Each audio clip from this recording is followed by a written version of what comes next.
Hello friends, આજે એક નવી જ ટિપ્સ સાથે તમારું સ્વાગત છે। મેં આ 6 બીટ લીધા છે।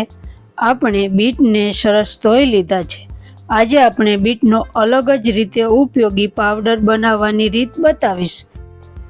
આપણે બીટનો પાવડર બનાવવા માટે બીટ છે હંમેશા લાલ કલરના અને તાજા લેવાના, જેથી બીટનો પાવડર છે તે પણ એકદમ કલરફુલ થાય।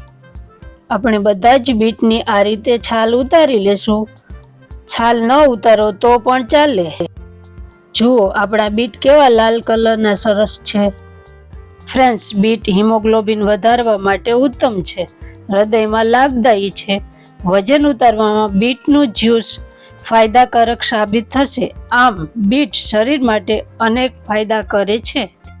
વિટામિન સી અને પોષક તત્વોથી બીટ ભરપૂર હોય છે, પણ બીટ વધારે પડતું શિયાળામાં જ મળે છે, એટલે આખું વર્ષ તેનો ઉપયોગ કરી શકતા નથી।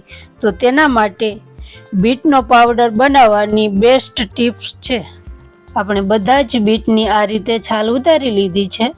તો ચાલો સૌથી પહેલાં બીટને ખમણી વડે ખમણી લઈએ। આપણે આ રીતે કોઈ પણ ખમણી વડે બીટને ખમણી શકીએ છીએ। ફ્રેન્ડ્સ, બીટના પાવડરનો જ્યુસ બનાવી શકાય છે। કોઈ પણ વાનગીમાં નેચરલ કલર તરીકે ઉપયોગ કરી શકાય છે। શાક, સલાડ કે અન્ય વાનગીમાં બીટનો પાવડર નાખવાથી સરસ કલર આવશે અને શરીર માટે પણ ફાયદાકારક છે। સ્વાદમાં કાંઈ પણ ફરક પડતો નથી। જુઓ આપણે આ રીતે બધું જ બીટ ખમણી લીધું છે। જુઓ આપણું બીટનું ખમણ કેવું લાલ કલરનું છે।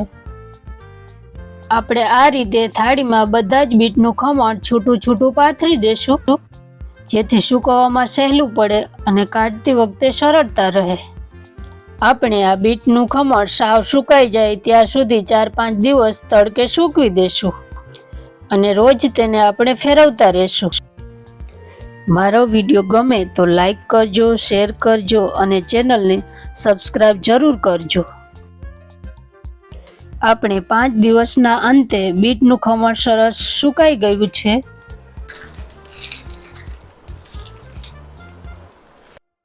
હવે આને આપણે મિક્સર જારમાં નાખી ક્રશ કરી અને સરસ પાવડર બનાવી લઈએ।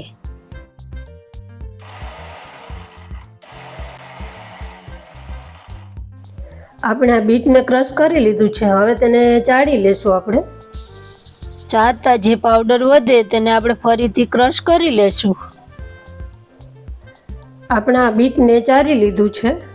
આ બીટના પાવડરને હવાચુસ્ત બરણી અથવા પેક કોથળીમાં જ રાખવાનું, નહીંતર આ બીટનો પાવડર છે એ જામી જશે। ફ્રેન્ડ્સ, બીટનો કેવો કલર આવે તે હું આ 5 ચમચી આમાં નાખું છું અને આને હલાવી લઈએ। જુઓ કેવો સરસ કલર આવ્યો છે। ફ્રેન્ડ્સ, આ 6 બીટમાંથી એટલો પાવડર બન્યો છે। તો ચાલો ફરી નવા વિડીયોમાં મળીએ। આવજો।